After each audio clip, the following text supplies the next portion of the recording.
So, hello, secret code name Peas in a Pod, and welcome back to Nicole Myths Astrology and Tarot. These are the full moon in Cancer sweet release secret code name readings. If this reading was not purchased by you, but you were drawn to the secret code name, there is likely a message in here for you. If you'd ever like your own secret code name reading, the link to my Etsy shop is in the description. You can book them there. This sweet release themed moon event will answer what shadow is being released and advise on how to best do that so that you can leave these lessons behind you. Now, the milestone of the shadow, I've used my Icarus Tarot for, and then I've pulled some insights on that with my Night Sun Tarot, and then used my Love Your Inner Goddess Oracle cards to bring forth the advice, right? To move you out of these lessons so that they can be released. The shadow of the moon, okay? The shadow of the moon is childhood wounds, things that you learned via experience in your youth that took root in the subconscious mind and are being relived in your current state of experience. Specifically, praying to God for help. Please fix this. Please change this. Help me. But being unwilling to help yourself or fix the problem yourself.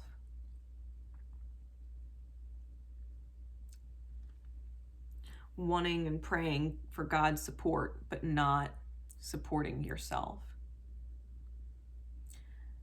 Praying for answers, but not looking at the answers that you already have within yourself. The answers that you don't want to face, right? I want a different answer. Let's pray to God and have God give me a different answer, but you already know the answer.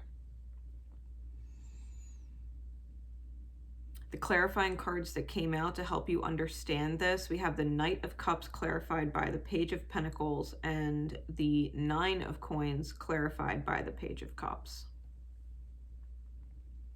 When the Knight of Cups came out, I literally heard drinking the Kool-Aid from the horse's ass. Like, if you look at this card, the horse is standing in the water and the person has dunked their cup into the water to drink, but it's almost like I had this awful visualization of the horse going to the bathroom in the water and then the Knight of Cups drinking it.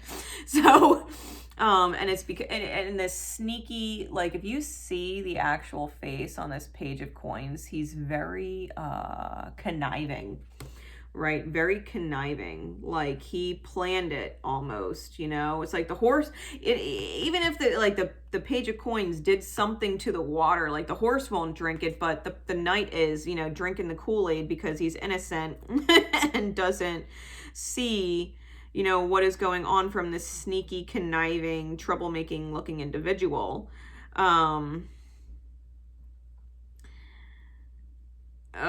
Like there's no life actually around the pond. It's almost like the pond was poisoned. You know what I mean? And then this Page of Pentacles is thinking it's funny. As he sits under a dead tree who gains no nourishment from the waters. You know what I mean? It's the same, it's this energy of drinking the toxicity and not realizing just how toxic it is for you on an emotional level. And this, like I said, goes back to this wounding energy with the moon that you learned in childhood. Like you might have learned in your young years that when people are toxic, it's acceptable. And that you ignore it, right? You plead innocence and ignore it. And yet you would pray to God for answers, pray to God for help, pray to God to fix it. And yet you are not willing to help yourself or fix it yourself. Because God is within all of us, right? That energy of God is within all of us. Like we are the creator of our reality. You're choosing your reality, right? You might have serious issues not trusting yourself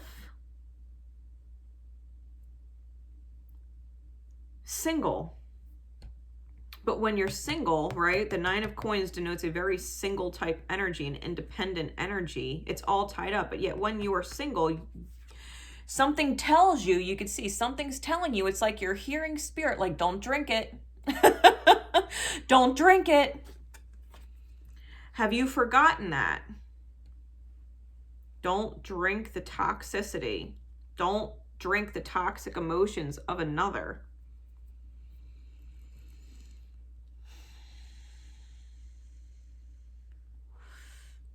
If you want help,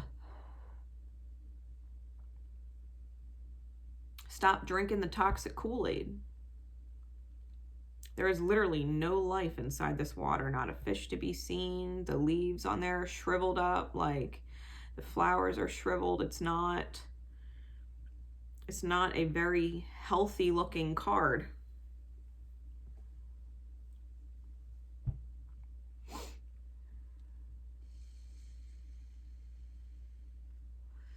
You've got to be able to trust the messages you're getting on the inside. And forgive yourself for any time that you drank the toxicity and thought that that was acceptable or tolerable. That you would ignore your intuition. That you would ignore the signs or ignore the red flags. Like if you listen really closely to yourself, you know that someone is playing you for a fool. Taking your innocence as a weakness.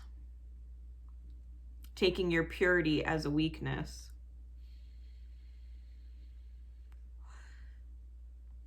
Like if you were single, you wouldn't be fooled. You wouldn't be taking or tolerating anybody's toxicity. And yet you deal with dynamics that when you've partnered up with someone, you've allowed yourself to be tricked. So if that is the shadow being released, how do we go beyond it, right? How do we release this shadow so that it doesn't come back? And we got Alamothea. It's card number 41. It says, your soul is learning about love, whether you fully realize it or not. You are breaking free from a pattern of relationship that has not been respectful enough of you and your heart. This includes the relationships you have had with yourself, with others, be they friends, romantic connections, colleagues, or strangers, and even the universe. As you allow yourself to feel worthy and release feelings of hate, shame, guilt, or judgment towards yourself, a new spirit of gentleness, love, and devotion will fill your heart and transform the quality of your connections with others and the universe. A new, beautiful world of love is opening up for you. Alamothea, the ancient goddess of nurturing, asks you to have faith in your ability to love and in the power of your heart. Perhaps you doubt your heart sometimes, wondering if it is pure enough, if your love is enough. Maybe you convince yourself that you have to do more or be more than the beautiful being that you already are. You must stop torturing yourself with these mean mind games. They are not good for you and they are not true. When negativity threatens to put you down, let your soul speak up from a place of feminine power and quiet inner assurance as you say, I affirm myself and my love. Me and my heart are more than enough.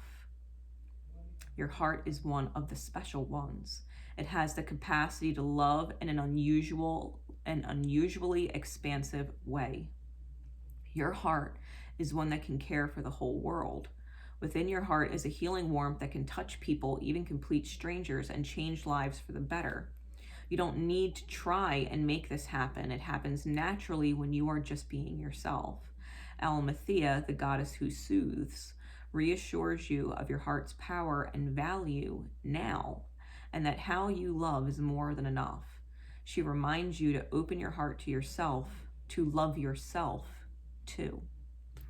You know, I just did a message in my Love Yourself group on Facebook and was talking to a soul sister of mine.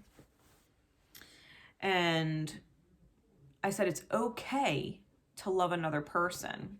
Like, I love people. But if I don't love being with them, it's a reflection of how much I'm loving myself. I love them more than loving myself because I don't love being with them, and I'm choosing to be with them even though I don't love it because I love them. I'm choosing to love them more than myself, that I would not create or choose a better experience that I love experiencing.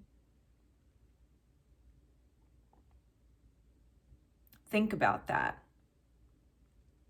We all love people, but we don't always love being in connection with them. So what's more important, loving them or loving yourself? What's more important, loving them and not liking your experience with them, or loving yourself and loving your experience without them? Especially if they're not giving you a better choice, like loving your experience with them. It's okay for you to love people, but it is necessary to love yourself. And this is what the card is talking about. How you love and who you are and the purity and innocence of yourself is good enough. You can't be more pure. You can't be more genuine. You can't be more loving to someone else. But you can absolutely be more loving and more pure and more innocent in your ability to love yourself.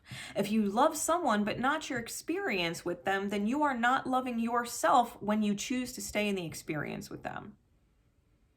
So this reading asks you to release your allegiance to loving another more than yourself.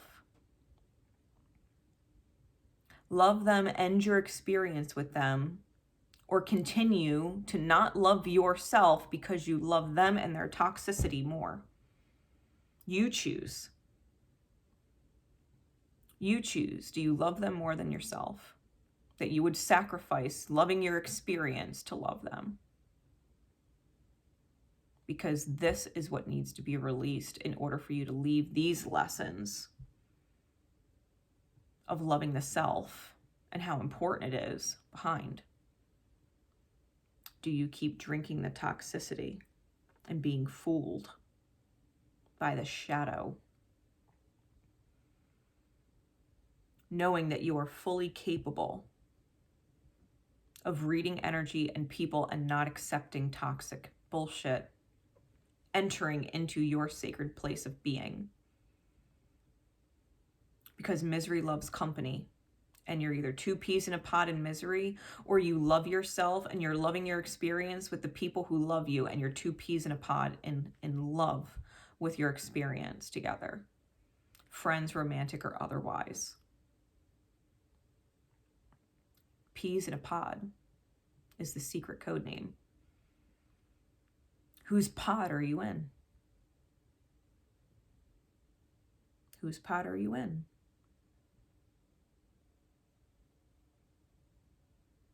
If you're in a divine mirror with someone who does not love themselves, and you don't love your experience with them, no matter how much you love them, because they don't love themselves enough to love you and create a beautiful experience for you, then you also in the divine mirror do not love yourself enough to create a beautiful experience for you. If you're going to be peas in a pod, what pod are you going in? Alamathea is your way out of a toxic pod. So I hope this helps. I have faith that it will. This is Grace Nicole Myths signing out. My love and support is with you always. Make sure to love each other, but most importantly, love yourself. Take care.